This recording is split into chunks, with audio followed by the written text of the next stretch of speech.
This episode brought to you by Max Belts.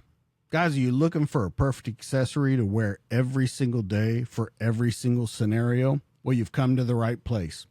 We all know that nothing stands up to wear and tear like a good leather belt.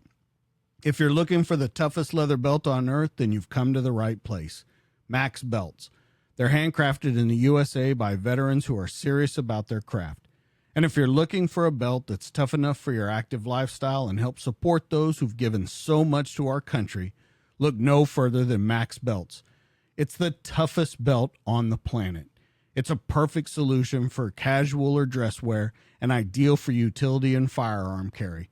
It's the highest caliber of American craftsmanship, and it also positively impacts our military charity partners. Once again, Max Belts, you can't go wrong with them. I wear them every day. They're the toughest belt on earth. And you can find all of this and so much more at maxbelts.com. In 3, 2, 1, and we're live. Hey guys, welcome back to the DTD podcast, Dynamic Tales Delivered. Tonight's guest is a true American hero, Mark Dallas. 27 years in law enforcement, 15 years as a canine handler, tactical team sniper, and he was a school resource officer. And that's where he made national headlines when in 2018, he stopped an active shooter at Dixon High School. He was named the IACP Officer of the Year, and now he trains the next generation in close quarters and marksmanship. Please welcome Mark Dallas. What's going on, my friend? Not much, DJ. How are you tonight? Man, I'm good. I'm so glad that we got to talk about this. And, you know, you were brought to me by Dagan. We were just talking about him, and he said, man, you got to hear this guy's story. It's pretty amazing. He said he's kind of a hero up in my neck of the woods. So we got together and we started talking, and this is where we're at now. So let's start this out with a couple of rapid fire questions. All right. Now, these are just whatever comes to your mind. Okay. If you could give your younger self one piece of advice, what would it be? It would be,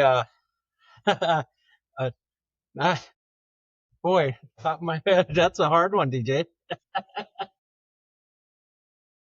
I guess, listen to a couple of my older brothers a little more too. I would suggest that to my younger self. What's one book or movie that had a major impact on you in your life? Band of Brothers. Okay. Favorite way to unwind after a long day? I don't mind to partake in a beer or two every once in a while, but I like to do that and just hanging at home with family. Biggest lesson that you've learned in the last year? Don't always trust everybody you think you can. What's your proudest career moment? Obviously, May 16th of 2018. It was a very life-changing day that afternoon or that morning. So. All right, we're going to get into that deep, but let's go back like we always do, and let's start back growing up. Let's talk about where you grew up, how you grew up, and what led you into this life of law enforcement. All right. Well, we're in Northern Illinois. We're in Dixon, Illinois. I wasn't born in Dixon, but I was born in Southern Illinois, about 7 hours south of us. My parents got divorced, and my mom and my grandmother actually looking for work. Took a job at we had a state facility in Dixon here that was for mental health subjects, and now it's a state prison. They closed the mental health, and it's a state prison. But that's what drew us up here, which drew a whole bunch of people from Southern Illinois up here, where the job opportunities, because there was a big cement plant, a steel mill, the prison or the mental health facility, all state jobs, most of them. So that's how we grew up. We got up here, and I grew up in Dixon from 5 years old till now I'm 57. I'm still growing. My wife would say I'm still growing up. So being that young with your parents divorcing, so they had to divorce, what, around 4 or 5? I mean, you moved there at 5, so it had to be around 4. Yeah, and I had 3 brothers too. I'm the third brother, so I had 2 older brothers and myself, and then a younger brother. So I think my youngest brother was 2, and my oldest one would have been probably 6, 7 years older than me. So 11, 12. How big of an impact did that have on the family? It had quite a bit. Dad was gone a lot. He was in the Navy, so he was missing anyhow. That was nor here nor there. My mom and my grandmother basically raised us, and they were great people. My mom sacrificed her life for her sons, uh, basically taking care of us. You think it affected on the kind of job that you turned out to do and the kind of dad that you turned out to be? Yeah, I definitely didn't want things for my family the way I was raised, or the way I was brought up with no dad in the house, because it did affect me. Dixon's a quirky little town, and like I was an athlete and stuff too, but like if you didn't have a dad around, you kind of got treated a little bit different. So I was always involved with my kids' extracurricular activities when they were going through school and stuff too. I think that was because of my childhood. Yeah. So can we talk about that a little more, like growing up, because it's four brothers.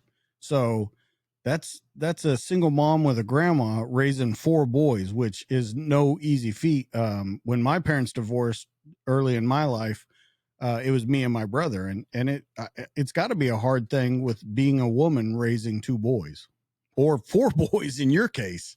Yeah, four boys, and it was hard on her. It was hard on all of us. So we weren't really, we didn't. We were, I would say, maybe high, low income area. My mom tried to send us through Catholic school, and that can be expensive. And eventually, it led to only my older brother graduated from Catholic grade school and went into public high school. The rest of us had to go back into public school, which wasn't too bad. But no, it was hard on them. I mean, there's many times that's how I learned how to hunt and fish. Is if you want to eat, you might have to go get something. Man, do you have a relationship with your dad now? My dad passed away several years back. Okay. I mean, At, he was pretty much absent our whole life. was there ever any time where you talked about it to him, or you've talked to your brothers about it, or anything like that? And the reason that I'm hitting around this topic so much is because I think that it had a profound impact on you when you look at your overall story and you look at where you were that day and being a school resource officer with your son getting ready to graduate from high school. It's a complete 180 degrees from how you grew up. So I always wonder with guys like you how it affected you and how it pushed you, because I think, like I said, it made a profound impact in your life. No, it did 100%. But I can't ever say we didn't have a strong, influential person in our life. My grandmother was a very strict person. And if you ever think of a hard mountain hillbilly type lady, it was her. She would bust you up if she had to. So, I mean, in a good way. I always told him, I told my mom's passed away, and my grandmother both. My mom passed away soon after the shooting in 18. And I always told him, I go, boy, if you guys were raising us now, I go, you both be in jail because of the laws that we have in the state of Illinois. So as you get into junior high, high school, you have any kind of trouble or anything, or do you pretty much stay on the straight and narrow? Um, I'm, we grew up on the west end of Dixon, which is a little tougher part of town, I guess. Everybody says the west end, and in our city, it was a little bit of the more, um, I don't want to offend any West Ender, but it was a little cheaper to live on the West End. The housing was lower cost and stuff, and we lived down the West End. And I ran around with a bunch of good guys, and some of them made bad decisions and ended up in jail and prison. And I always ask these guys, I go, "Why did you guys make these decisions?" And I didn't. And we lived the same. Divorced parents, mom or dad working or mom usually working in a factory. And I'm like, we all had the same opportunities, and you guys made wrong decisions. Well, let me flip that question on you then.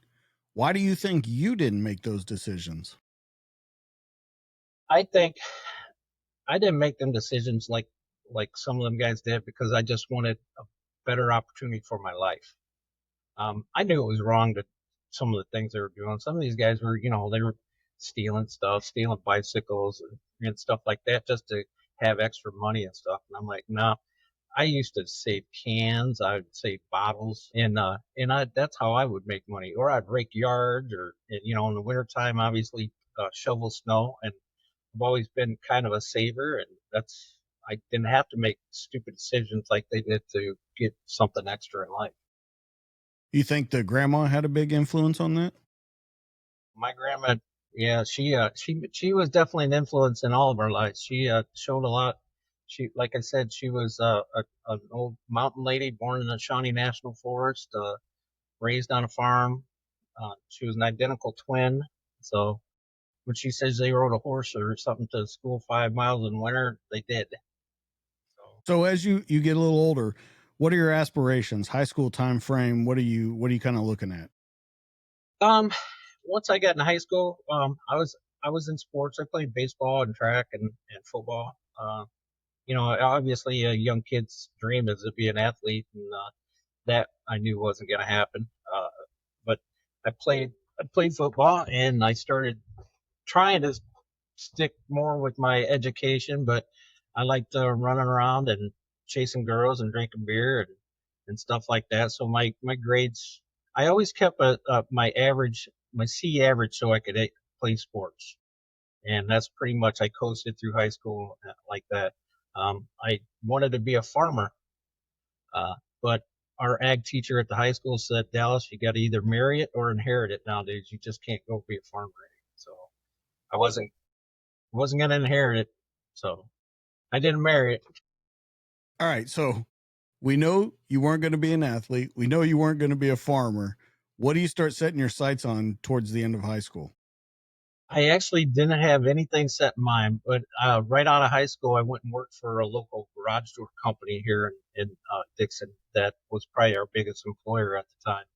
And I was in a factory setting for about a year, and I said, "Well, this is definitely out. I'm not sitting in a factory doing the same thing over and over for the rest of my life." So I saved up the money that I worked there, and I went to a local community college on the edge of town here, and I started classes. And I was gonna go get in the education field. I want to become a history teacher. I like the history aspect of the education field, and I started that. I was taking some other criminal justice classes because the criminal justice side kind of was very interesting to me also.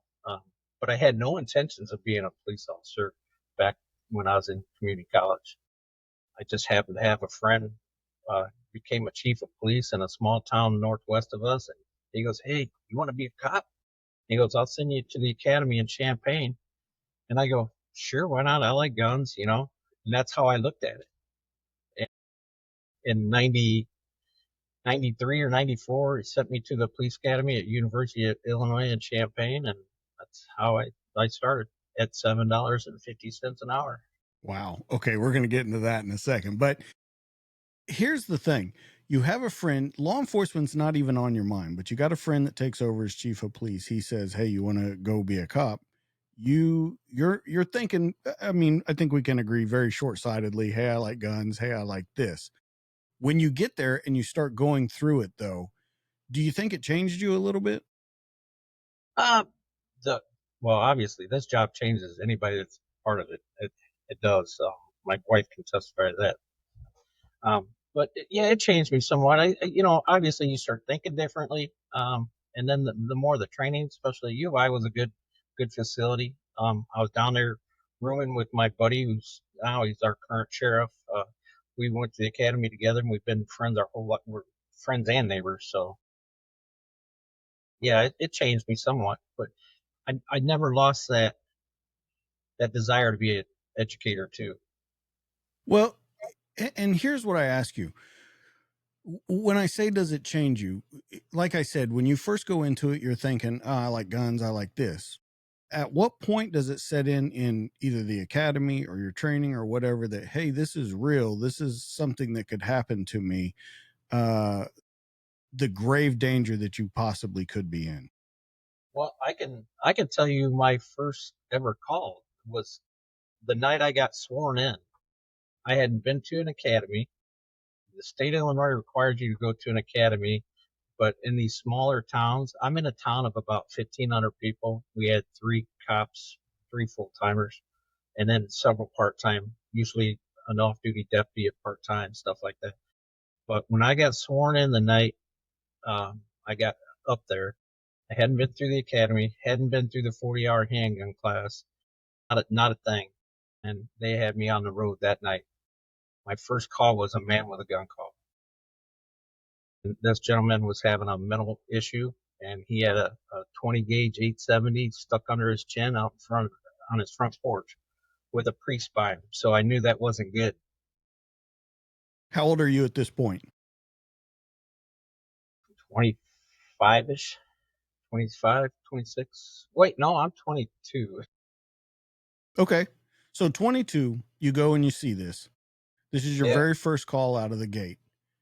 And I think that when you see something like that, I've always told everyone in law enforcement that you can't understand it until you've seen it firsthand. It's such a different experience. Um, I guess that day, that night, you answered the call. How do you approach it? Because, and let's talk about how you approach things then, how you approach things in kind of the middle of your career, and then of course, towards the end of your career is the school shooting. So, right. Like I said, I hadn't been to the academy or nothing. I just used what pretty much I would. I knew I didn't want to get close to him. I knew what the range of that 20 gauge could do to me. So I tried to. I stayed back with the guy, and I was able to talk him out of the gun. And another deputy came out of nowhere and tackled the guy. We were to take him into custody and get him to a mental health facility. But I was. I've always ran scenarios through my head since day one. Like, what would you do here? What would you do here?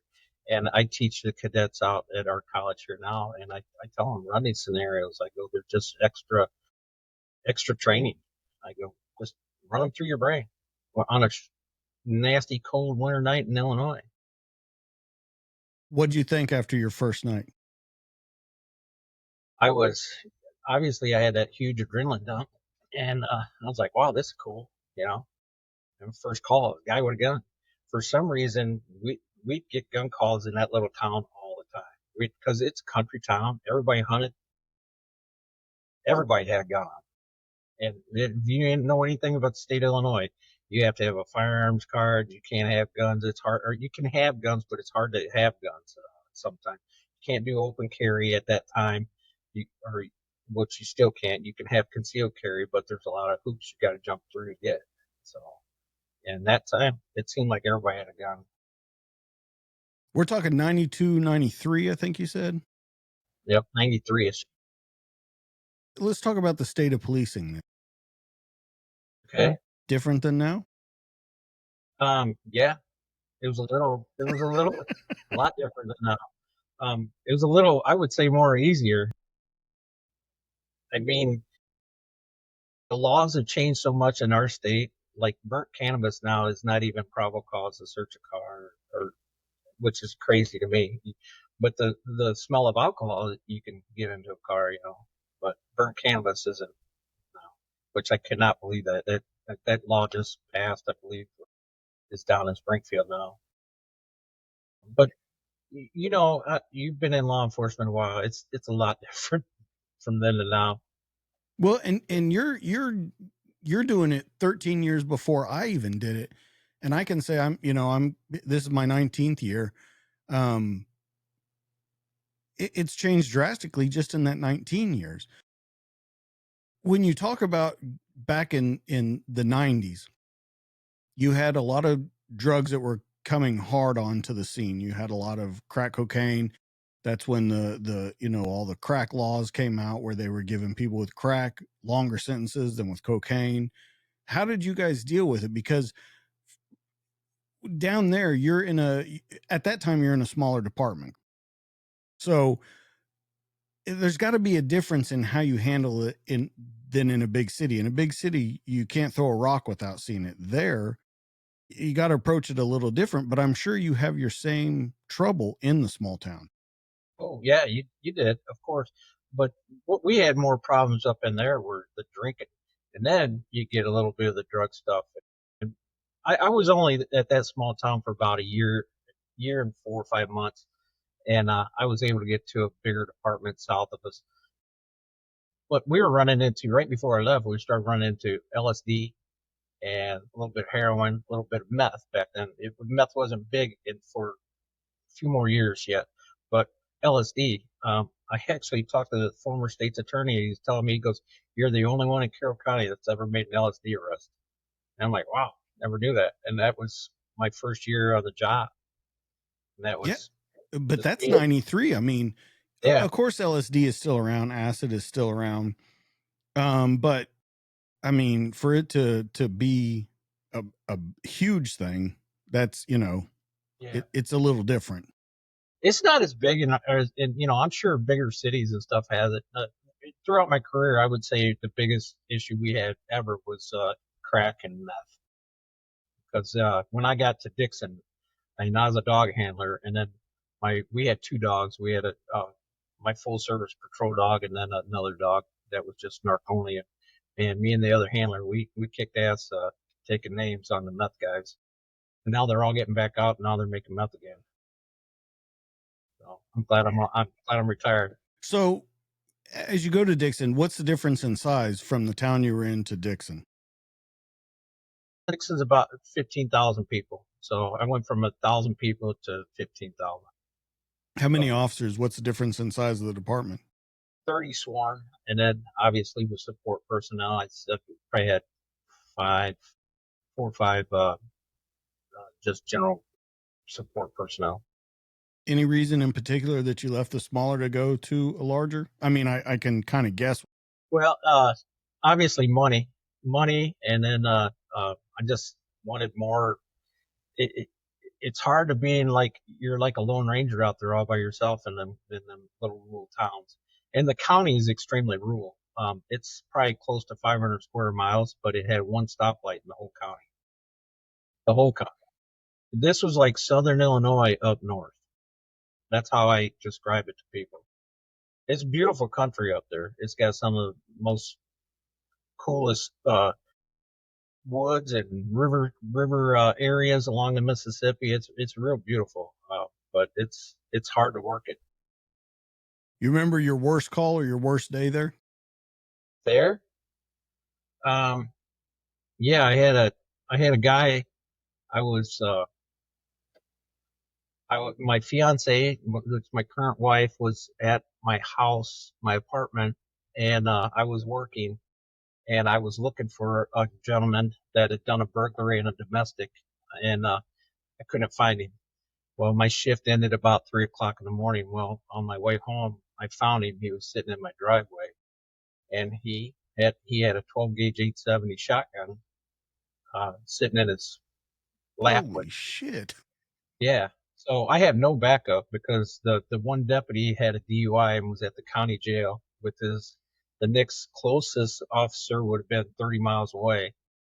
And I remember yelling at this guy and screaming at him to throw the gun out and all this. And I took cover. I had great cover, but I was more worried. Did he hurt my fiance? What happened? But I remember, I had a big picture window, and I see my wife standing there with a very large King Cobra 6-inch barrel stainless steel 357 Magnum. So she was my backup, and she's a good Texas girl, so I know she could shoot. Uh, and she was covering me. So, but the guy ended up taking off, and we ended up doing a SWAT call in, and we were able to take him into custody at his farm. So does he find out you're looking for him? How does that happen? You come home and he's there. He knew I was looking for him. I was the only cop really in town.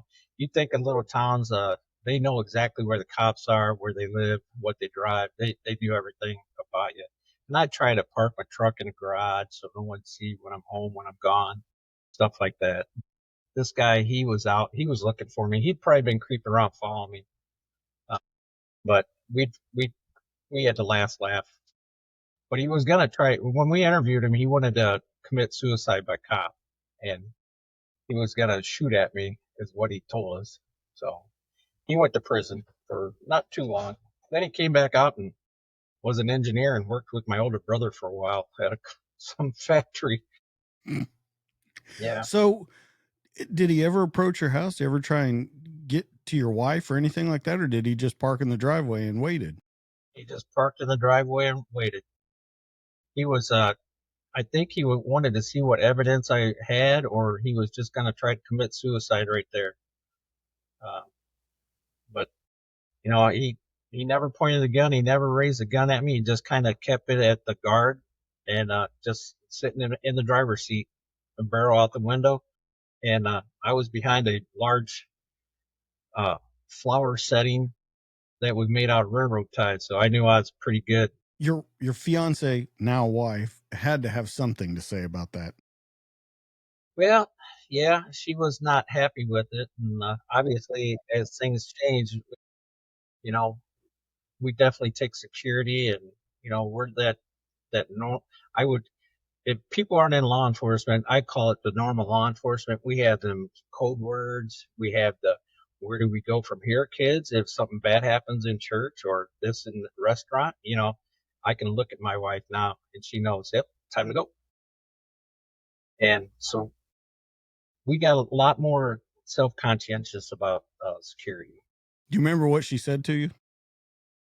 Oh, I'm sure it was interesting. No, I do not. But I'm just glad she had that big 357 with her because I'd seen her shoot it before, and I knew she was pretty good with it. So, Do you ever think about leaving the law enforcement life whenever that happens?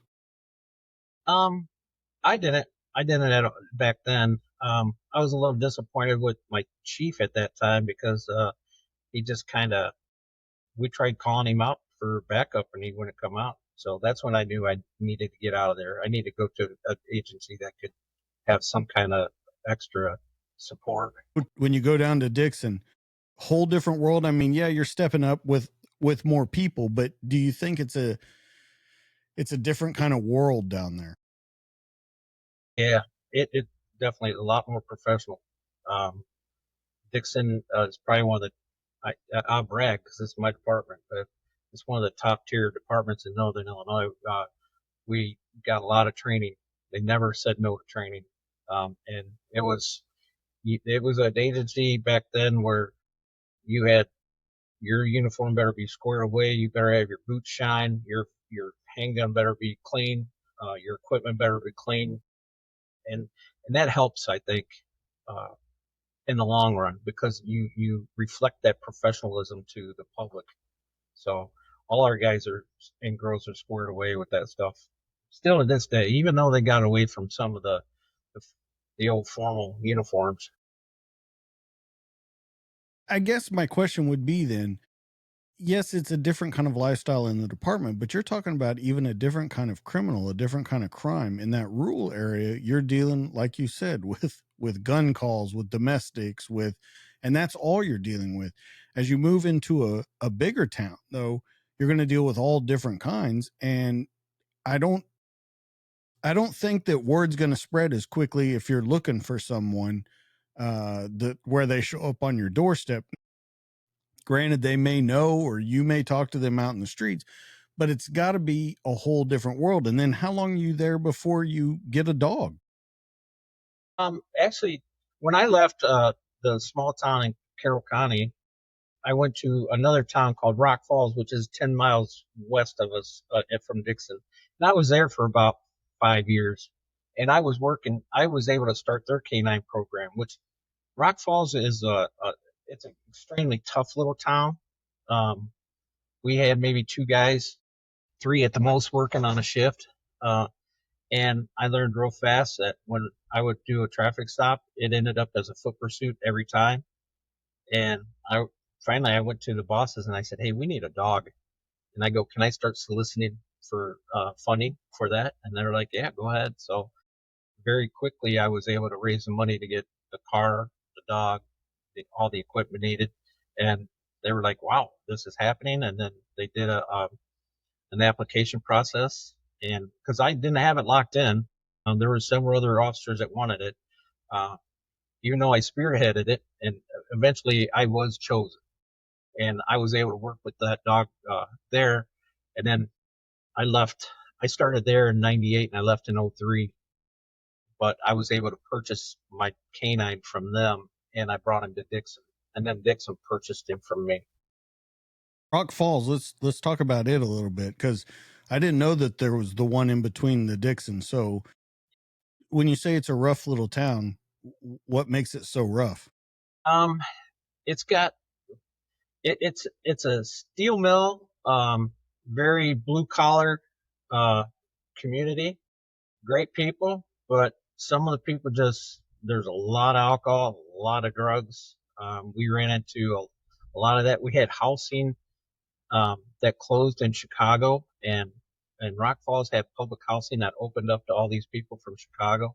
So it drew tons of people that weren't more community oriented than what they should have been. I guess would be a polite word.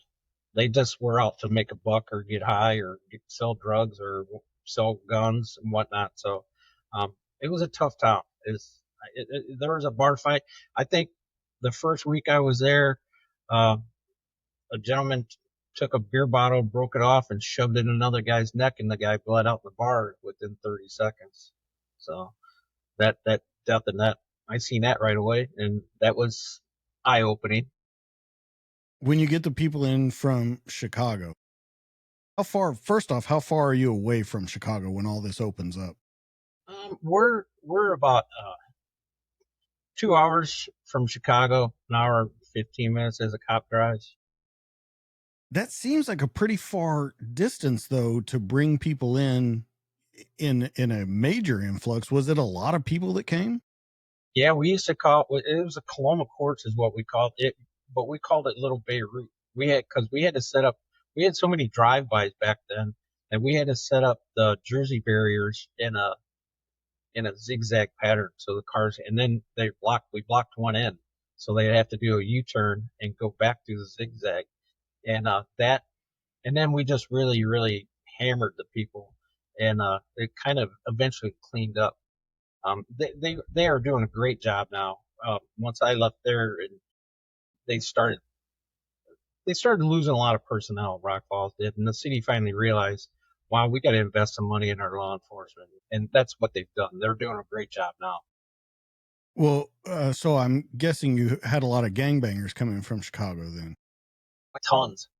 So how do you deal with something like that? With I mean, at my department we have a whole unit that's nothing but gang.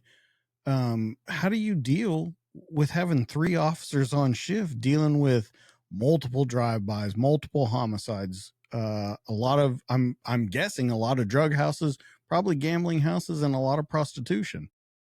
Um, not as much prostitution as we're currently getting more of that because we're having truck stops pop up more and more, and it seems to bring more of the prostitution in the area. But really, I've never run into too much of that at all. But the gangs we had issues with, and Rock Falls sat right across the river from another city, Sterling, and we would all work together. And obviously, with being in a bigger city, you guys have gang units and stuff. We'd just get the training, as much training as we could. Everybody's almost an expert with the gang stuff back then. Uh, just you had to be. If not, something could mess you, get you in trouble real quick. So with three officers on at a time, let's say something happens, a drive-by, anything like that. How do you deal with it? Because you're going to need more than three officers to work a drive-by, and if it ends in a homicide, you're definitely going to need more than three officers. Right. Well, obviously, we'd have basically you could call other agencies and they'd start sending people in. Sterling was across the river. The county sheriff's department was great.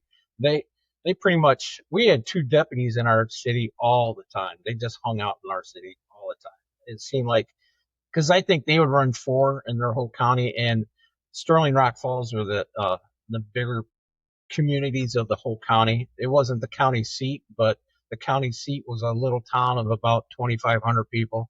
So we had a lot of the deputies over in our area anyhow. And then we're right on an interstate. Our District 1 headquarters for our state police is right in Sterling, which is across the river. So we had a lot of troopers around too. So you could call for help. And with Dixon being in another community, they've helped us on calls before. They come 10 miles. When you're working with all these different departments, because you're calling them in, you're seeing, state police, all of that kind of stuff. Did you ever get the idea that you wanted to go to something like that? Something bigger, something federal, something, a large department like Chicago, maybe? Well, I tested for Chicago years ago. They were hiring a bunch of officers. They were hiring like 1,000, I think, back then. And I went and took the test, and I never heard what happened. Never ever heard my results of my test. Nothing. And I was basically told I was the wrong race and the wrong gender at that time. So it must have like a quota for them, I'm guessing. I don't know. Well, and when you bring up that point, so that's what, 90, probably end of the 90s, Yeah. Yeah. and you're looking into where there's a lot of different actions going on in police departments all over the United States, large ones. I don't think that they were under a decree or anything in Chicago. But when you see that and you see how hard you've worked where you're at, you bring the canine unit there, you've done everything like that.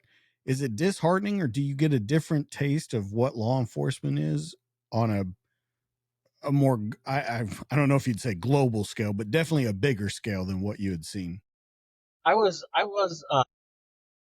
just knew in Rock Falls I wanted more of the professionalism. I'm not saying they were not professional; they were, but I wanted more. I wanted that more elite stuff, and that's why I worked my tail off to get back to Dixon, to get to Dixon, and that finally came through in '03. Dixon's a little bit of a, I would consider a little safer because I know everybody, and I know it's 15,000 people, but I know everybody in Dixon, and a lot of people know me, and that's my hometown. That's where I felt comfortable at. Sterling, Rock Falls, great towns, but I didn't know a lot of people except the people we dealt with. And that's something, when you're talking about a guy showing up to your driveway and guys that are trying to kill each other, it doesn't take too long till it can turn to you. So once you go down to Dixon, you get on there, you bring your dog with you. So do you immediately start working canine there? I think we took about a 6 months break because Rock Falls wasn't too happy with me leaving, and at first they weren't going to sell me the dog, so because they kind of started reading between the lines, and they ended up selling the dog to me. So I was able to house the dog. My wife and I were actually building a house in Dixon at the time, so we're living in my in-laws' basement. My dog was at my brother, who was a county deputy for the county, which is Dixon's a county seat for. So it was an interesting time. I had a lot of jockeying around cars and dogs and stuff. As you start your career in Dixon, is there anything that you're looking for in specifics? Well, I knew a lot of the guys at Dixon. Like I said, the one when we went to the academy, the one gentleman, Clay, who's our current sheriff now, he was a road sergeant there at Dixon, I believe, when I started, and we've been friends since high school. So um, he was there. I knew a lot of the other guys there. I trained a lot with some of the other guys through our mobile training units and stuff like that. So it was like a going to work with your brothers. You finally felt like you really belonged in? Yeah, yeah. Do you remember going there? Do you remember? Because when you come from, a guy stabbing a guy in the neck your first day, a guy in your driveway, a guy with a shotgun in his mouth the first day, when you come from all that and you come to Dixon, do you remember the first time you thought, yeah, it's bigger, but it's kind of the same thing? Well, you have that, but you felt a little more. I would say safe, I guess. I had backup. We did a traffic stop. You might have three or four squad cars with you. I'm like, wow, this is cool. Never had that happen before, you know. And being the county seat, we always had the deputies there too, because outside of Dixon, there's not too many bigger towns. You know, it's all these little rural towns again. I gotta understand because my whole career in law enforcement has been in a big city. I've always had backup there. There's always been, now I'm not saying that it doesn't get thin in times, but there's always been someone there. There's always been training officers, all of that kind of stuff. And you get to see, the worst of the worst. When you're in Dixon and you're there for the first time and you're used to working alone all the time, pretty much, it's got to affect how you police a little. It did. I had a learning curve there in the beginning because I'd do some Rambo stuff by myself, and they'd get angry saying that's not policy, or and can't do this and that by yourself, so don't do that no more. Um, we were extremely a per policy kind of department back then. We're the hometown of Ronald Reagan, so we had a lot of politicians, dignitaries coming in all the time. So we dealt with Secret Service. So that's why we were all squared away and looked good. And the policy and the procedures really pushed our actions in our department. Do you think that that was maybe a hindrance too? Because that could, I feel like that could get in the way of a small town. Well, not and smaller town, but I feel like those politics and stuff could definitely get in the way of. This episode is brought to you by Trident Coffee, the veteran-owned brand where every sip inspires you to live life full steam ahead. At Trident, they are more than just coffee; they are storytellers. It's crafted by veterans. Their instant cold brew is perfect for those who serve, those who have served, and anyone who values wellness. Featuring natural ingredients like organic mushrooms, adaptogens, and nootropics, it's more than just a morning pick-me-up. It's your new wellness ritual. Enjoy it at home or on the go, wherever your day takes you. Trident Coffee isn't just about great tasting coffee. It's about empowering you to be the healthiest version of yourself because great veterans make great citizens. Try their instant cold brew coffee today and taste the freedom of wellness. Remember, when you choose Trident, you're not just choosing coffee. You're choosing a path of connection through health and wellness. Use promo code DTD15 for 15% off your order. It does. And right when I got there, the old chief that was more of the strict dad kind of chief, he retired, and we got kind of the cool uncle started being our chief, and it was a little more lax, and we got to do a little more aggressive drug work, more aggressive investigation works on other things. So I kind of felt like, all right, cool, now I can do a little on my own. Yeah. You remember, because these other ones, you remember those calls so vividly. Do you remember your first one that really stuck out to you in Dixon? Oh, there've been just tons. I just, I think sometimes throughout this career, after this long, you block a lot of things out. I have certain ones that I recall, and I could tell you uh, dates. I actually took a note. I had a young lady. She's 4 years old. She drowned in a pool, um, like 5 days after her birthday. She was up from Texas, and her last name's Kelly, which is Really? crazy. And and and she was here for her grandfather's funeral, and the family had a pool, and they were trying to keep kids out of the pool, so they took the stairs out of the pool, and she got in the pool and struggled and couldn't get out, and ended up drowning. And I was there. I had did CPR on her for quite a while, and we scooped her up and took her to the ER, and she passed away later that day. Yeah, that was one of the only times I remember that when I was in patrol, was the first time that really kind of bothered me. On training, we're talking a week into training, I'd seen drug house homicides. I'd seen a drug deal that had gone bad. The guy was there and they were going to sell him fake kilos. And the two guys that were setting this guy up brought knives to a gunfight, and he just opened up and killed them both. And I can remember, that was like the first time I'm seeing dead bodies and stuff. And I remember they when I looked at them, they look like wax figurines to me. Like it doesn't seem right. And then you have the whole family show up and all that. And that never really bothered me. And that's a whole other story on its own, that you can look at dead bodies and it doesn't bother you. And people looking from the outside can go, well, it should affect you some way.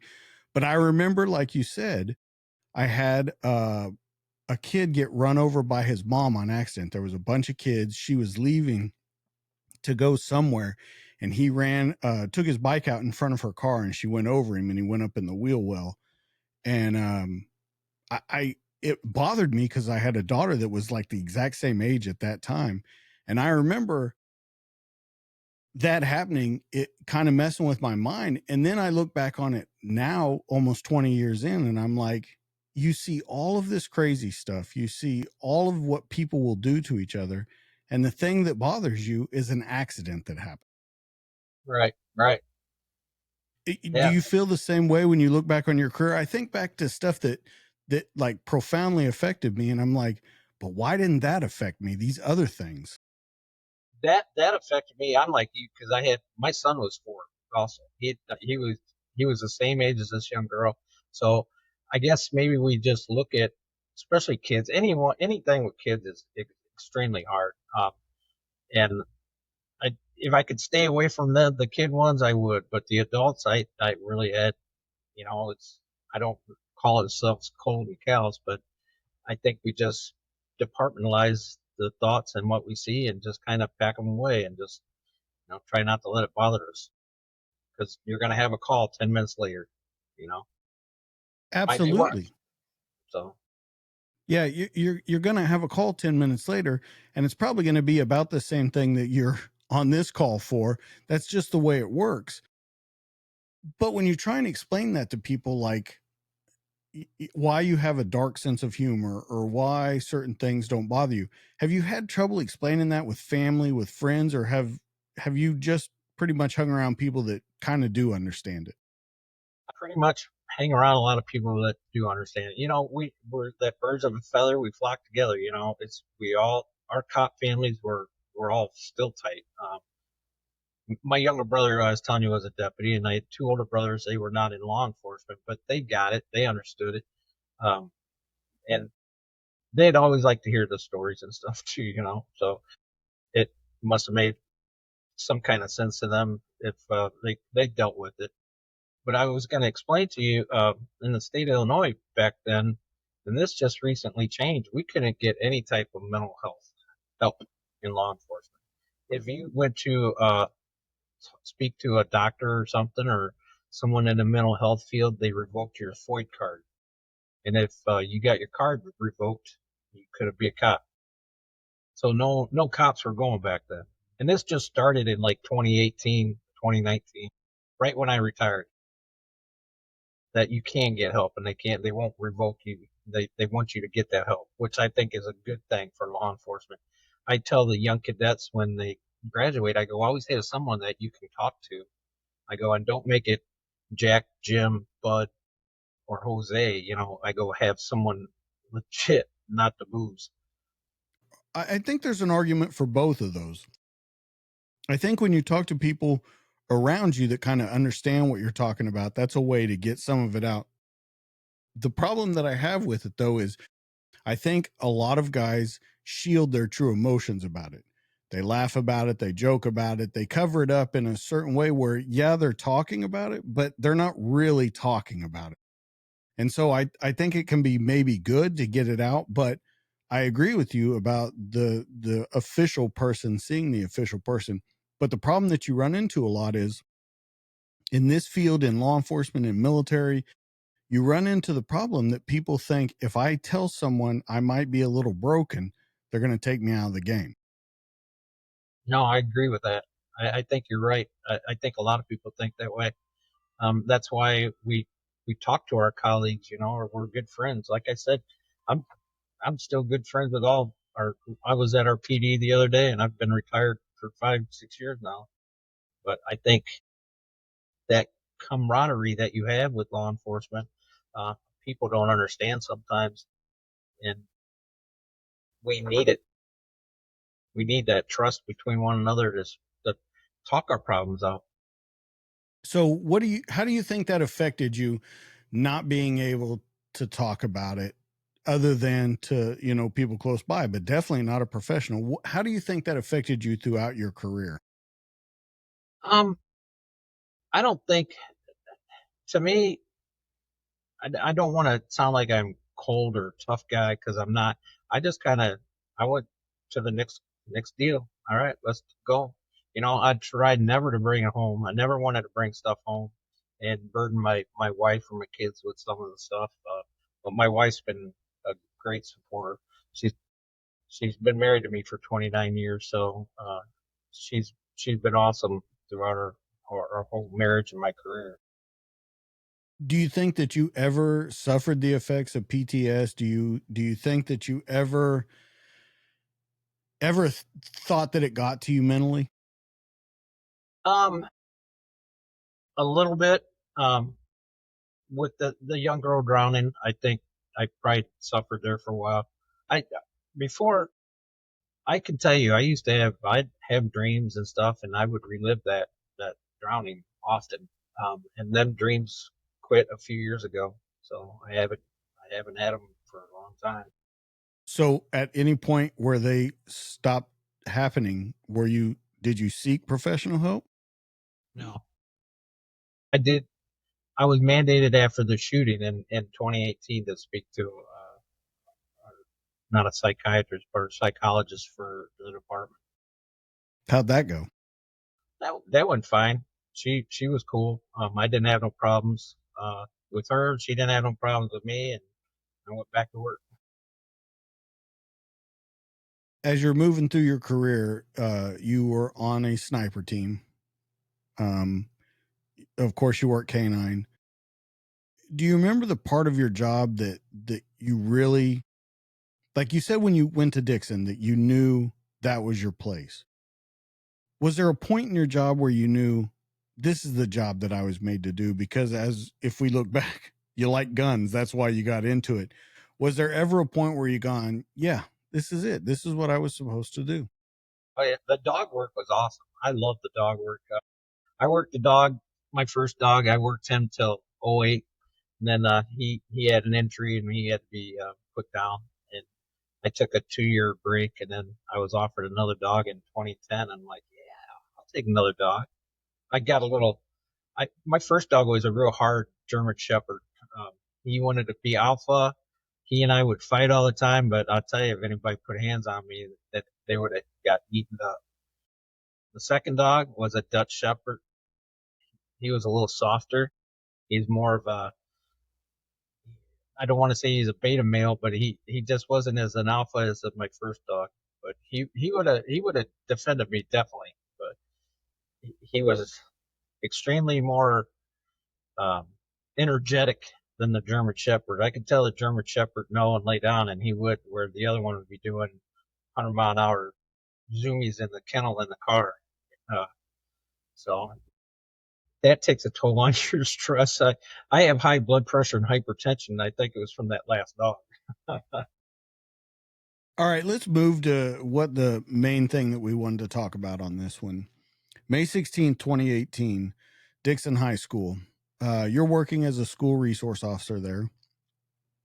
Um, there's a couple things that I want to ask if they were normal for you. You were in the coach's office having coffee. Was that a normal thing that you were there, or were you normally in other parts of the school at this time?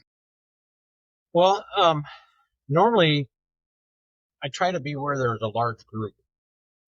If we get a large group, say the cafeteria for lunch or whatnot, or a meeting, I tried to hang around where there's a larger group. And that day, I I'll back up a little.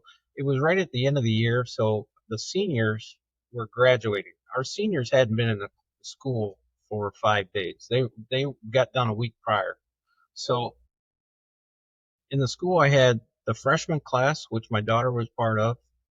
I had the sophomore class, and then the seniors were coming. We had all of our juniors that were at another facility taking state tests. All of our 182 seniors were down in the gym, and I'm like, I'm gonna go down there because This is my son's class. This is a class. They were freshmen when I considered myself a freshman SRO. They were my first class. Um, so I have a great relationship with a lot of these kids, and I still do. I see them, and they reach out to me often. So I wanted to go see them. I walked down there because, like I said, usually I'm in my office at that time or securing doors. I secured some doors and made sure they were all locked up. And I went down in there. I went in the gym. I seen a student that I hadn't seen in a while. So I'm like, he might be wanted. So I went in the AD's office and I ran him, and he came back clear and valid. So I was sitting there talking to the athletic director and his secretary, and drinking coffee and going over emails on my phone when the, the gunshots rang out. I think we should back up for a minute. Matthew Milby is who we're talking about, correct? But I didn't. That wasn't the kid I ran. Right. The kid I ran. Matthew Milby is the school shooter. The Correct. kid that you ran, and this is how it all kind of pieces together. You knew those kids. Oh yeah. You had coached football. You knew them. They had, I think you said they had even like spent the night at your house and all of those kind of things. So when you see him and you say he might have been wanted, can you talk about what stood out and why you thought I need to check this guy? Well, this wasn't our shooter. This was another student that actually I coached him too in football for years, and he had been out of the school, and I knew he was doing a lot of fighting and stuff like that, and we can get into this in a bit, but I'll tell you my theory with Milby because that may have been his target. That's a theory that me and the current was our prosecutor back then. We kind of think might have been his target that day. But anyhow, yeah, these guys had spent the night at my house before. Milby, I coached from sixth grade all the way to the senior year in high school in football and track. Um, his family, I went to high school with. Um, I've arrested his dad. I've arrested his mom. So I'm very well aware. I've arrested the uncle, aware of their family.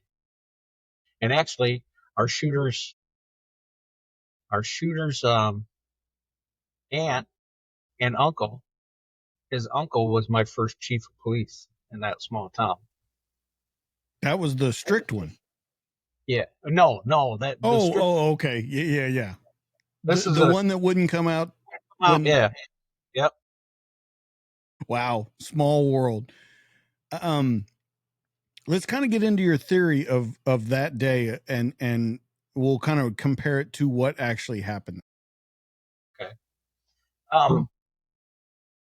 With Matt, when I tried getting that video for you, and I had a hard time. I'm still, like I said, I'm very slow with the technology part of these computers and stuff. But you see him walking down the hallway, and he's wearing just a sweatshirt, and his hands in his sweatshirt. Underneath his sweatshirt, he has an Uzi, Century Arms Uzi 9mm with a 32 round stick mag in it. Um, Goes into the bathroom. He lights up a joint, and we're surmising that he either put a 9-inch barrel extender on it and opened the gun up with the stock because I don't think he could have carried the weight unless it was all folded up and disassembled a little bit. He came out. He ran into our strength and conditioning coach, Coach McKay, and Coach McKay and I've talked after this. He goes, I didn't see the gun. He goes, I was just commenting on the dope he was smoking, saying, hey, what are you doing? And he starts cracking rounds at Coach McKay right there in the hallway. So I'm right in the same lobby area, but in an office. And Matthew was heading towards the gymnasium as I exited the AD's office. And we later found out in court that when he seen me and he disengaged and ran out of school, he had a malfunction with that firearm.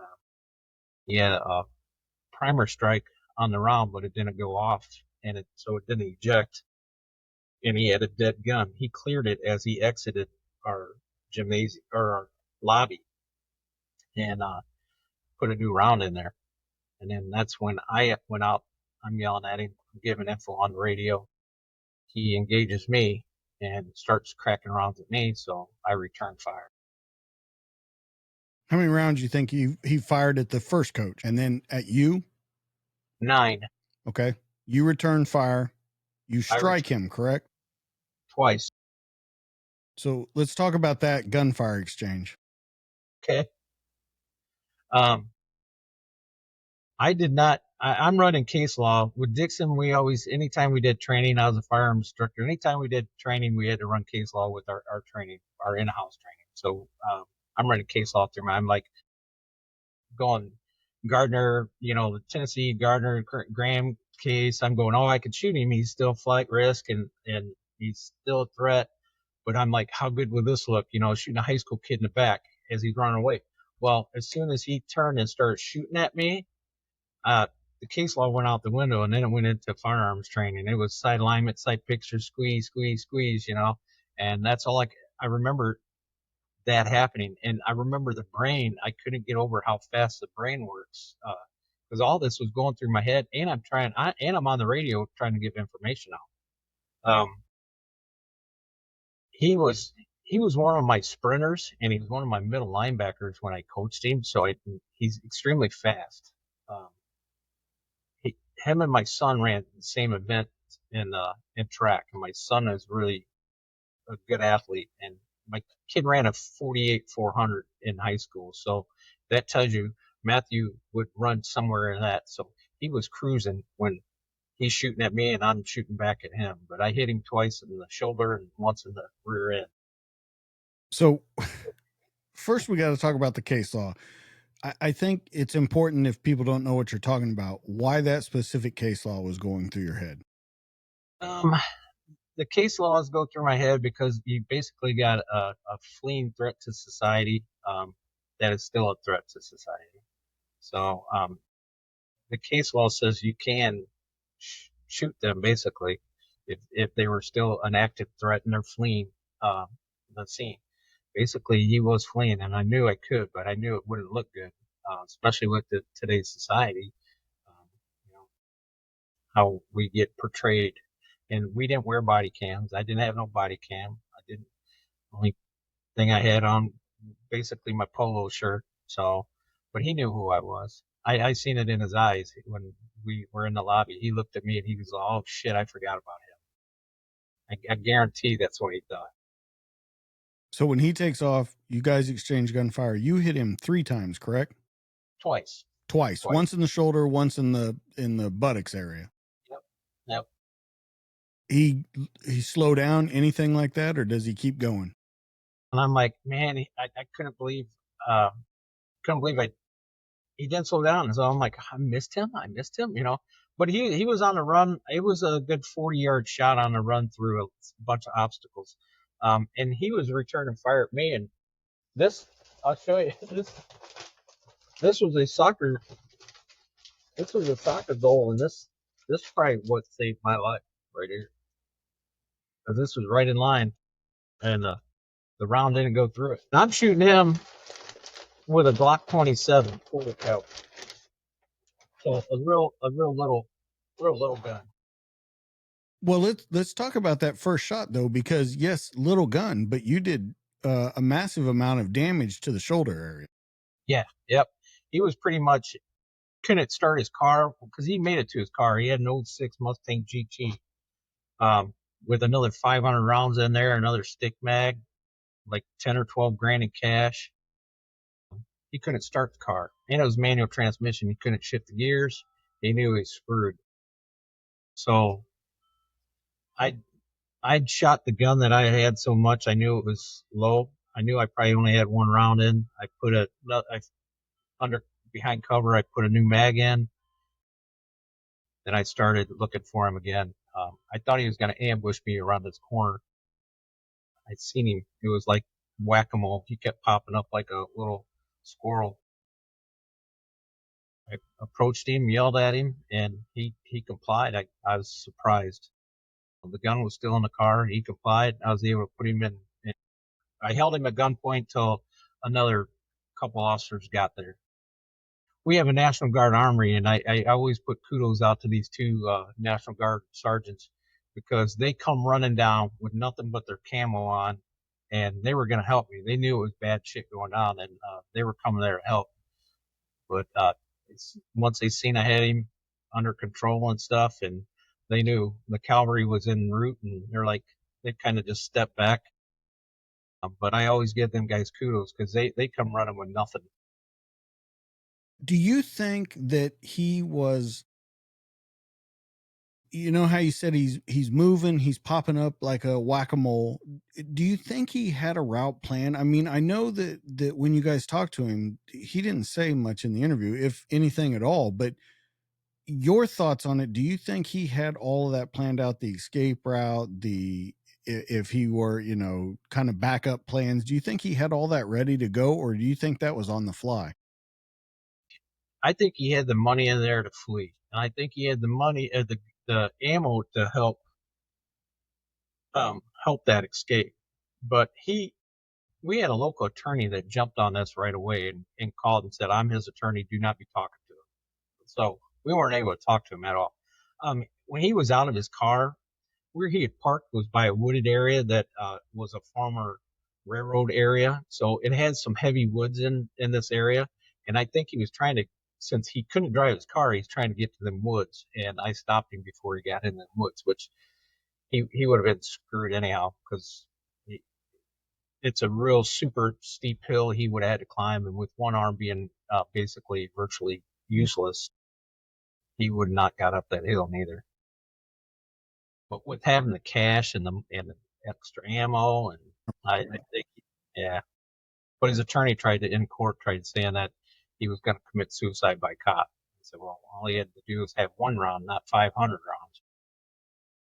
I think it's important that we talk about his dad. Like you said, you grew up, you went to high school with the family, but let's talk about a couple specific things. The mother found guilty of felony battery, so she had done some time.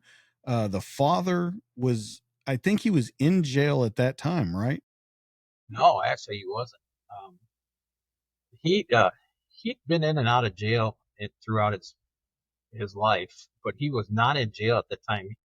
He was a really good athlete when we were in high school. He was a really good wrestler. Then he joined the Navy outside of high school and had a good career. The way I understood it in the Navy, but then somehow he got a traumatic brain injury or something, and then got out, was discharged, and then he started doing the meth because he was self-medicating and he learned how to make meth, and so he got sent to prison. He got sent to prison in the when I worked in Rock Falls. I know he got sent from over there for making meth, and then he got out and he kind of cleaned up, but he was like a lethargic person just walking around. He would take a big bowl of cereal and eat cereal, just kind of walk around their neighborhood. And he was actually in front of the high school that morning when I No arrived. shit. Yeah, he was the only. He was standing there.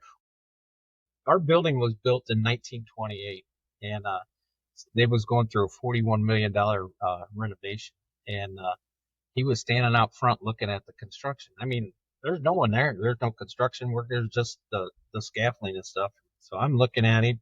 I walk in and I set up in my door and I kind of watch him, and then he just meanders away.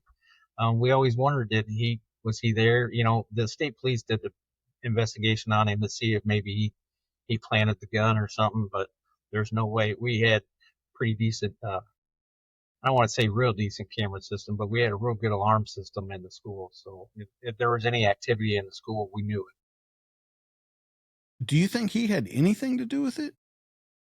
No, I think he was oblivious because afterwards and after this all happened, then he got him and his wife separated and stuff, and then he got back into the meth, and he went from like 300 pounds to like 110 pounds. He got real skinny, and then he got in trouble with making meth or heroin or coke again, and he got sent to prison. Well, it's true that he got sent to prison too for hiring a hitman to kill his ex-wife and another man too, right? He went to prison for like 6 years for that. Yeah. Actually, I think it was the judge. He was our Judge Klein was our he was our state's attorney at the time during the shooting, and he's a good friend of mine too. But now he's a judge. And I think it was Judge Klein. He was going to have him killed too or something. Yeah, the telephone calls are hilarious.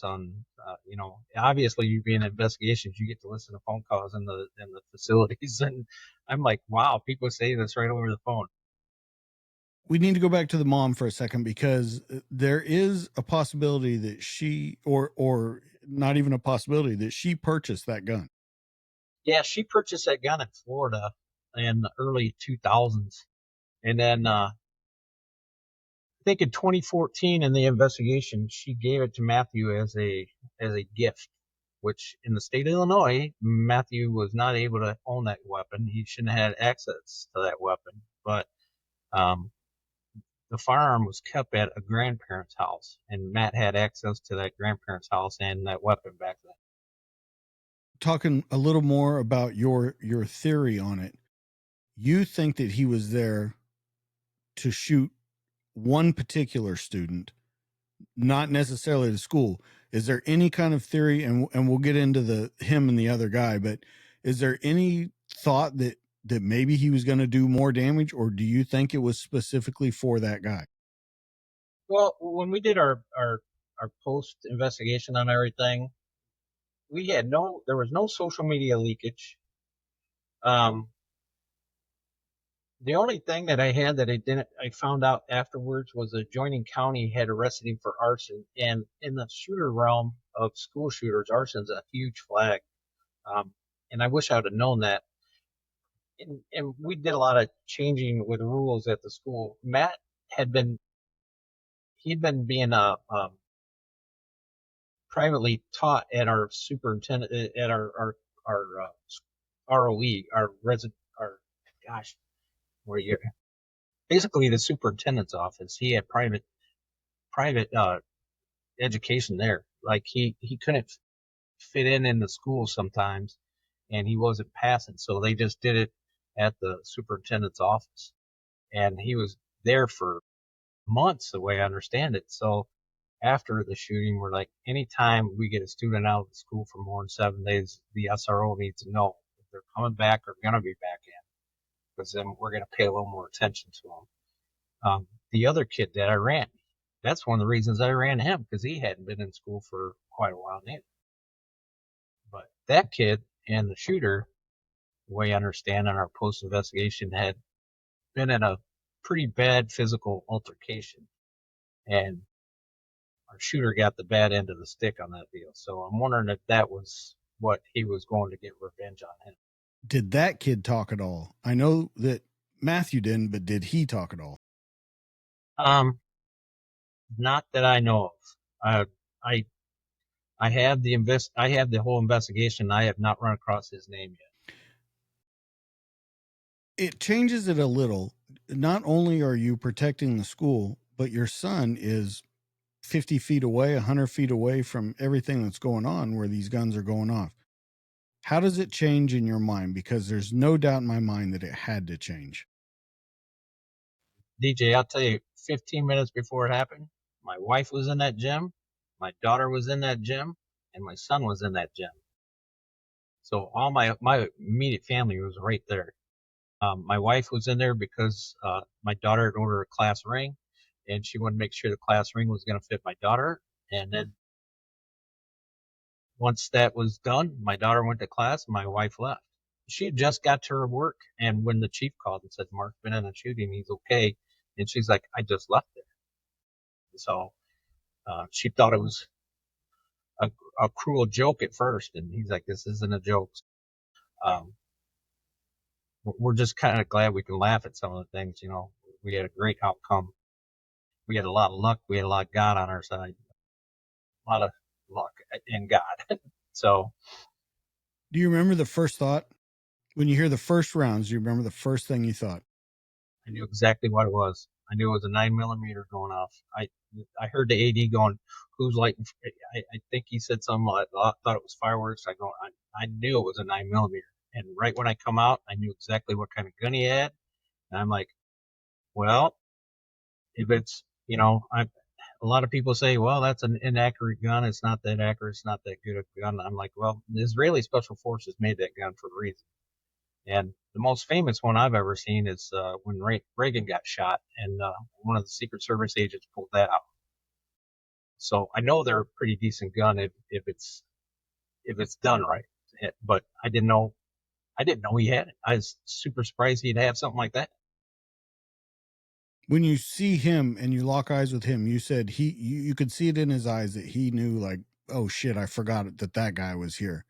Do you remember what you thought when you saw him? Because as we've talked about, you knew that kid. He'd spent the night at your house. Yeah, I yelled some choice uh, words at that time. My son he goes, "We heard you yell inside in the gym, Dad." And he goes, "I knew this was serious." And he said that's when they all started.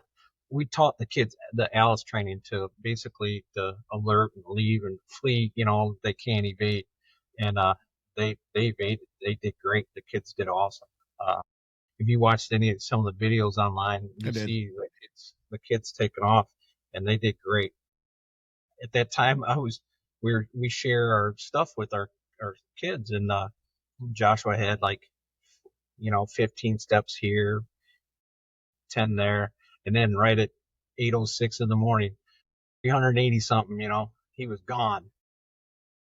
He goes, he was passing people that were faster than him. But he knew, he said, he goes, right when I heard your voice and I heard you yell, he goes, I knew it was serious.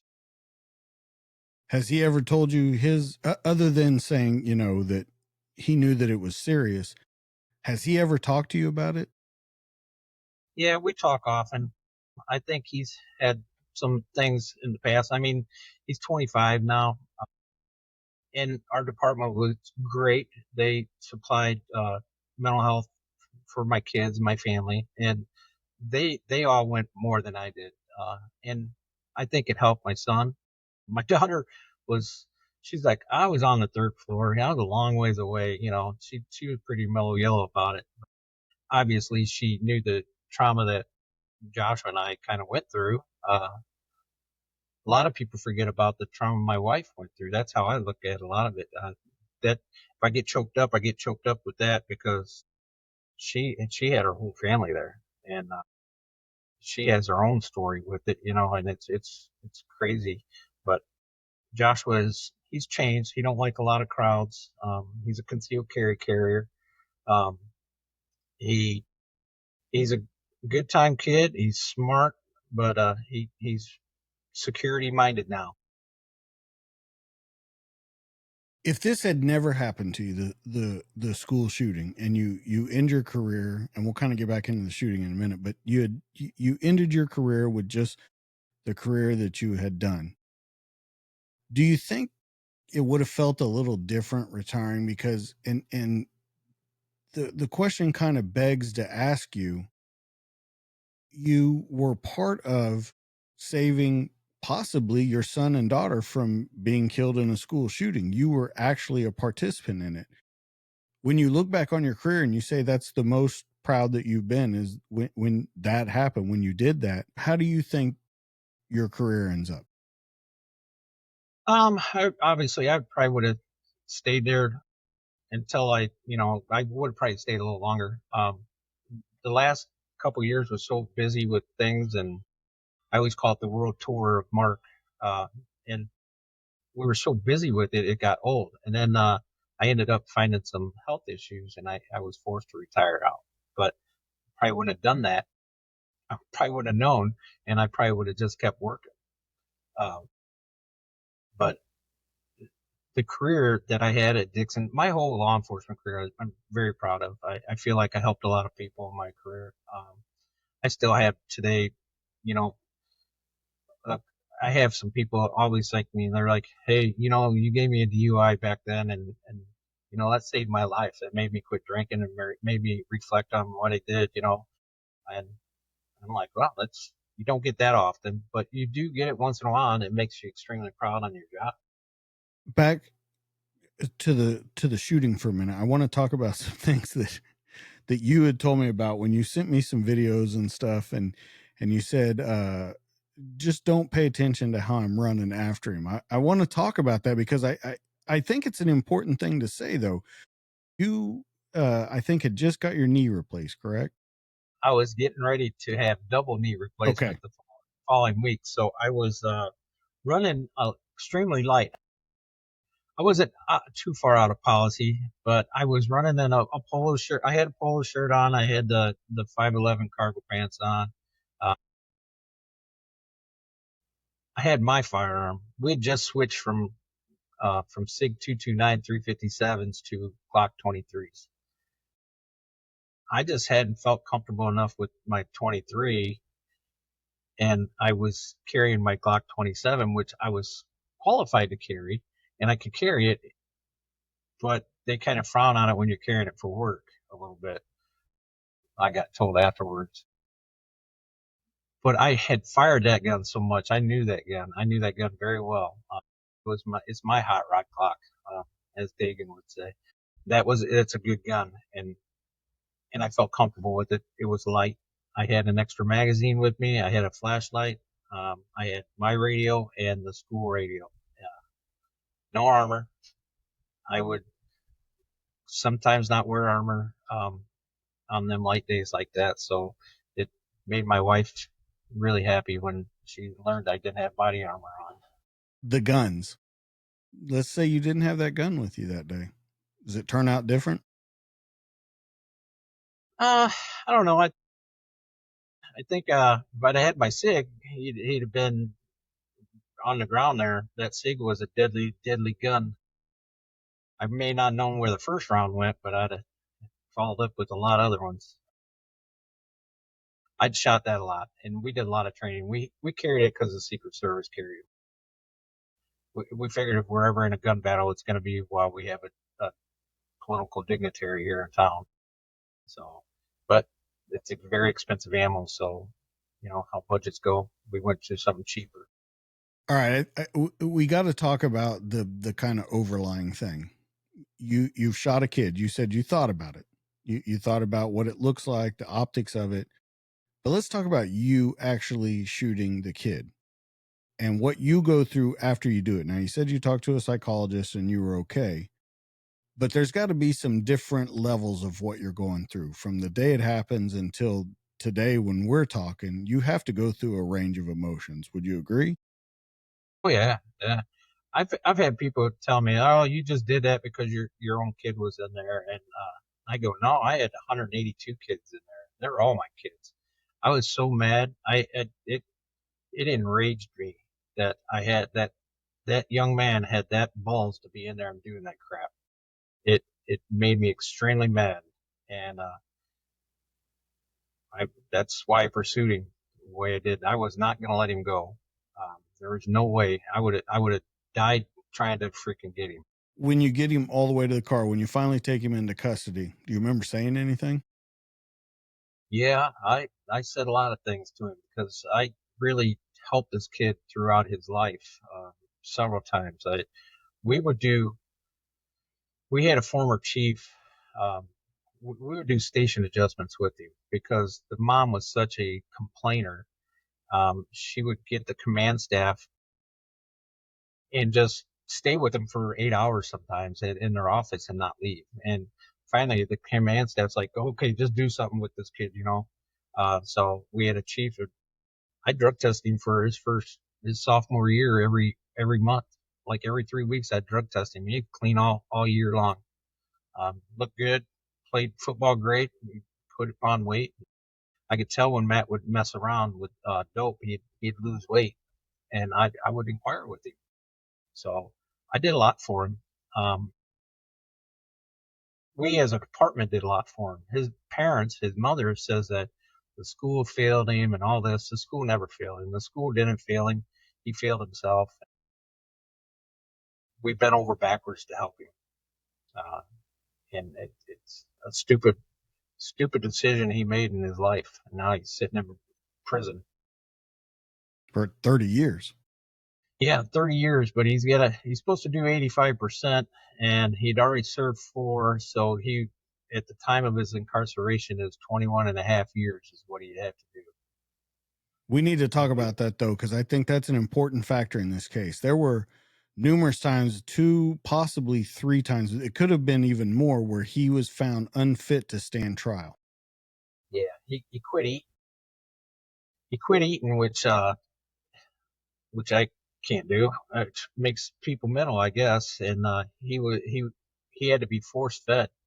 Like they put a tube down him and fed him that way at a hospital.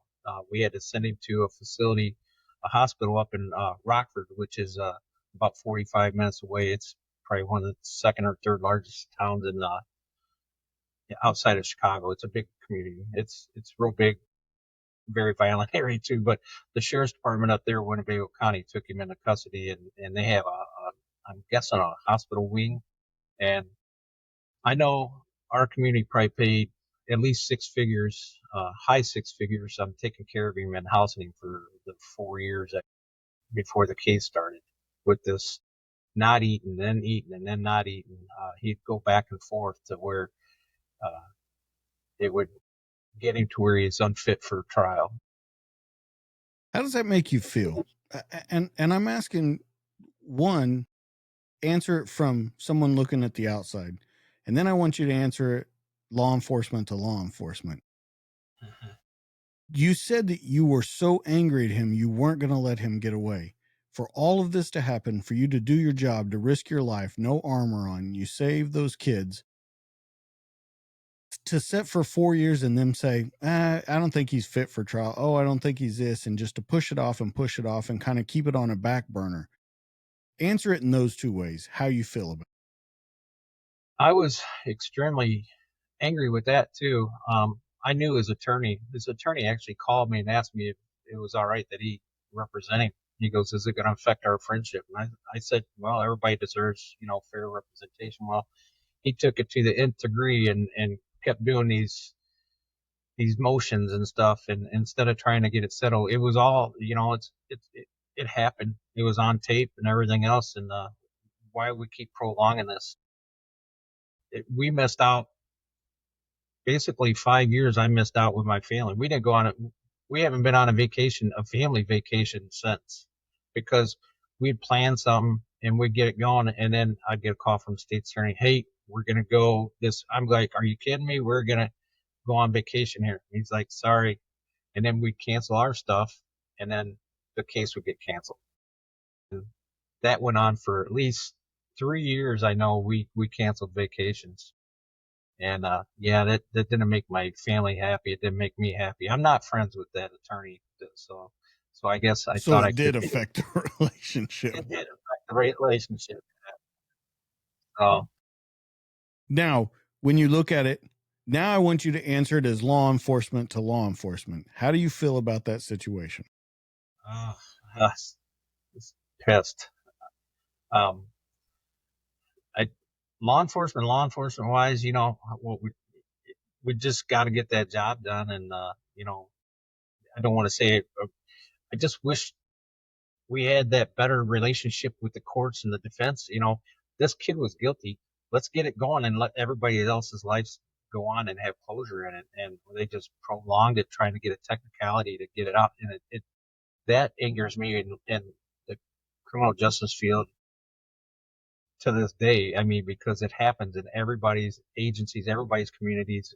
Stuff like this happens. Granted, attorneys are great; they're smart, and I just sometimes you just gotta get the closure and let it go.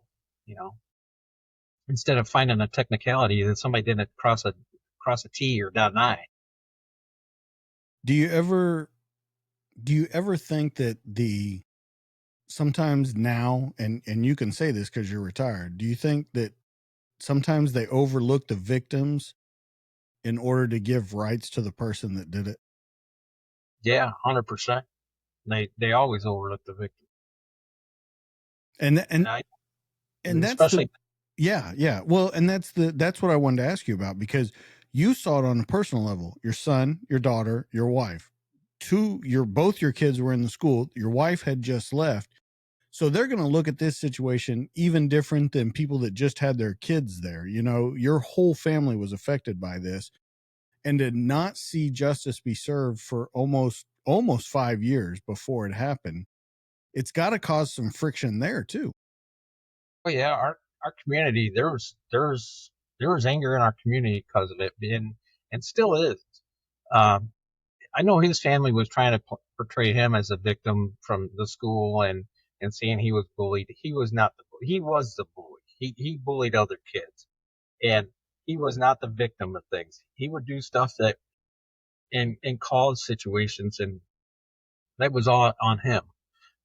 But the community was angry about it too because it kept going on. There was no closure in it, and I would have people come up to me at the grocery store and they'd start crying and saying, "Why can't we get this just done? And why does it have to be in our paper every day?" And I'm like, "You're telling me, I get you."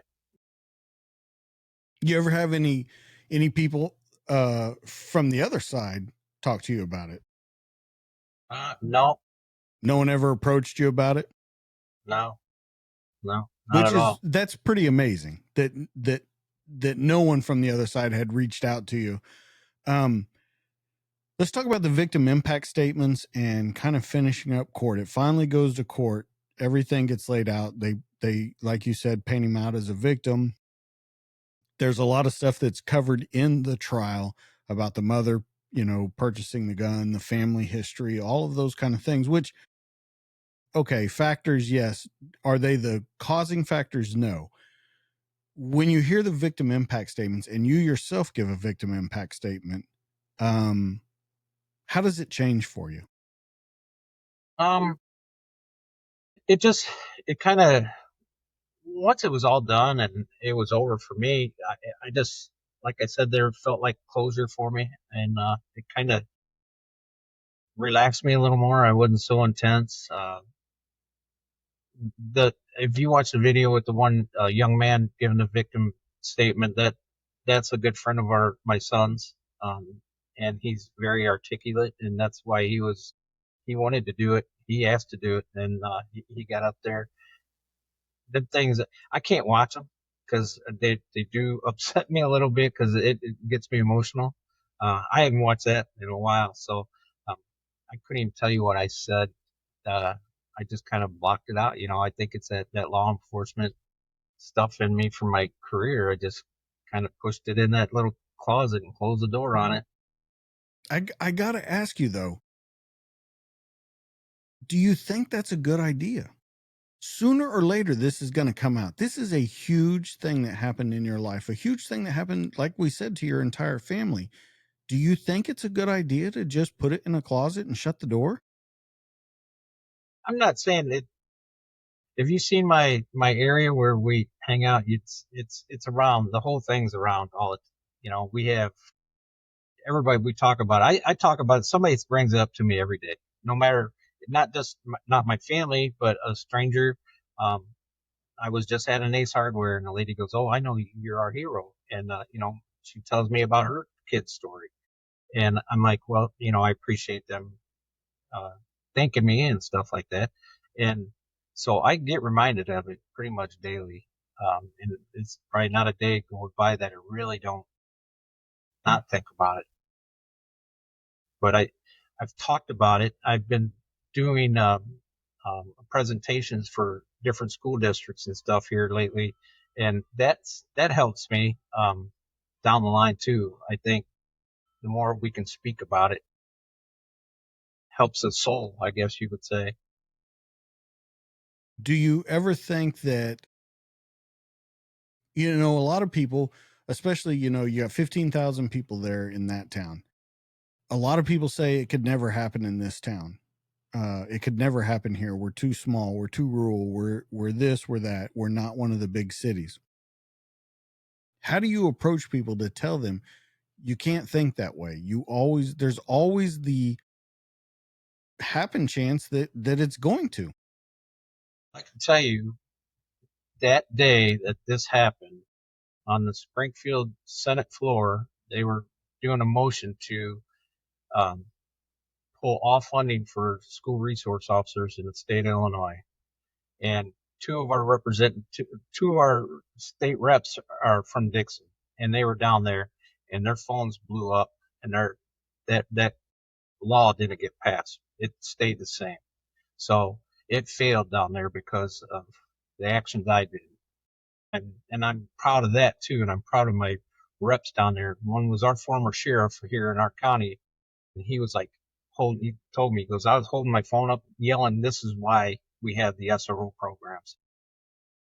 I don't know if you know anything about the state of Illinois, but it's extremely difficult, for, we're a Republican state that's run by a Democrat, 3 Democrat counties, which is Cook, Kane, and Lake County, probably DuPage too. But they run the rest of our state, basically. And a lot of things wouldn't get passed if we didn't have them counties in our state. But all in all, with that whole thing there, sorry, I lost track of what I was going to say. That's okay. Um, it gets me flustered because of that day with that happening.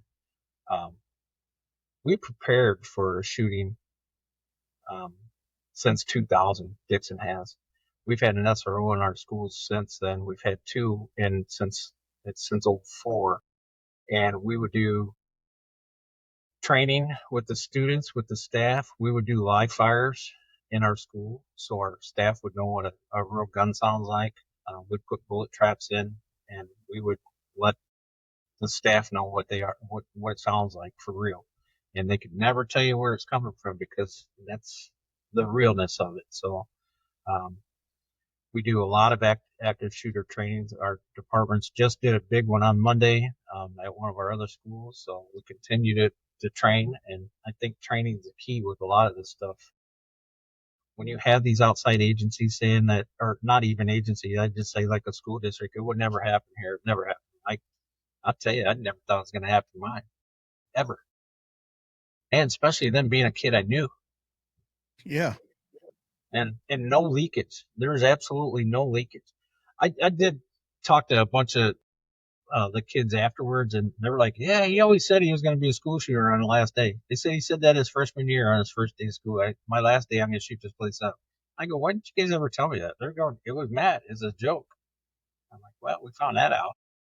When you look back over it of what happened and what you're doing now, let's talk about how you're helping, the next generation, not only in the schools and alert train. Well, we call it alert training, but how you're helping that next generation of not only officers, but of civilians, of school personnel. Yeah.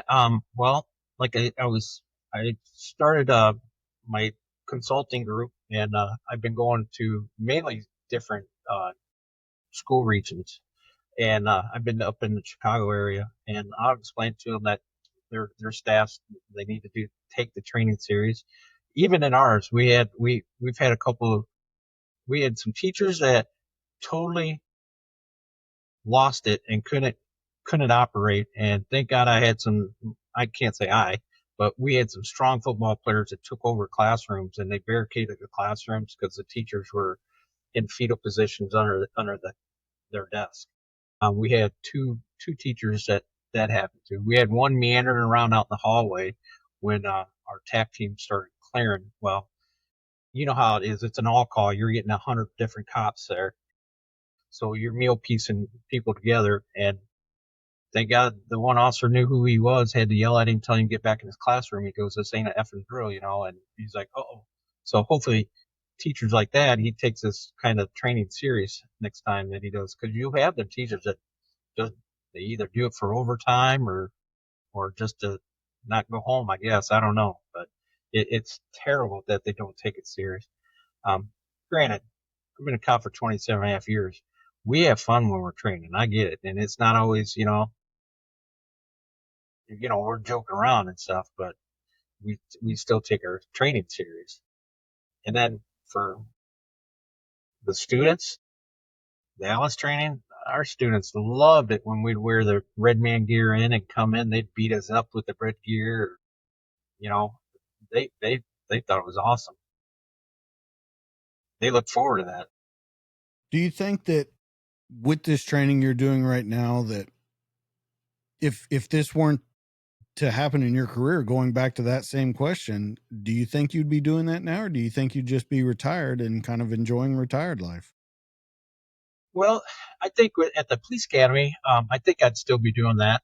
I enjoy the firearm stuff, and then we do active shooters and stuff.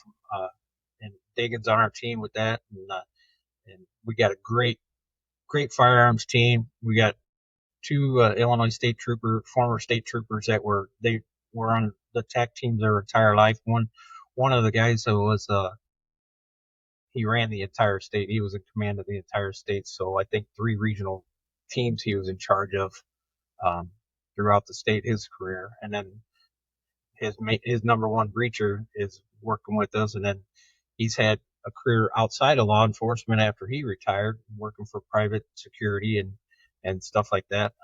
And Dagan's up to date on a lot of things. So if we see something different, or it's great to have that because we try to stay up to date on our stuff. But when you get somebody that's kind of doing things different, we all just take and absorb what the best of training for our students we can give them. So um, just all have something different to add. Um, Years ago, when I was at one of my canine training facilities, the guy goes, "You know what? You may not like the training." He goes, "But take the best that take whatever works for you and use that." And I'm like, "Wow, that's great advice." And I would, we've all had crappy training sometime. I've only had one in my career that I walked out on, and had to write a memo, obviously, because it was terrible, terrible training. And the the guy was off the wall. I think he was having a mental breakdown. But we've all had crappy training sometimes. But you take what you can. There might be a little nugget that you might use in your career that could save your life or save someone else's. Well, let's start kind of wrapping this up. Where can people find out more about this? Where can people, because I'm guessing right now it's mostly Illinois that you're training with. Um, where can people find out how they can either help out with their school or their own personal life? Let's talk about everywhere that somebody can find you, including social media, including websites, all of that. Well, I don't have too many. I'm on LinkedIn, and that's in the bio stuff that I left you. I have my only social media that I have is Twitter or X now they call it, but that's how we communicated with our kids when I was a football coach. So I still get a lot of the kids talk to me on there, so I keep that open. That's pretty much my only social media. Eventually, when my IT security son gets back someday, I'm gonna have a website and stuff. So, just keep googling my name once in a while. If they need to try to find me, you'll find me. All right. Let's finish this up by looking back on your career. Anything that you would have done differently? Um, in my whole career, uh, I would have studied harder, or probably would have went to a little more school, and got a higher degree, so I got in the admin part of my career. But I'm not disappointed that I didn't. I still feel like the admin that I worked with still looked at me as I don't want to say an elder leader, but still a seasoned leader in their department. I would get asked a lot of they'd ask you know, what would you do or what do you think? So I felt that I had that ability to do that. Final question. What's Yeah. one tool or habit that you can't live without?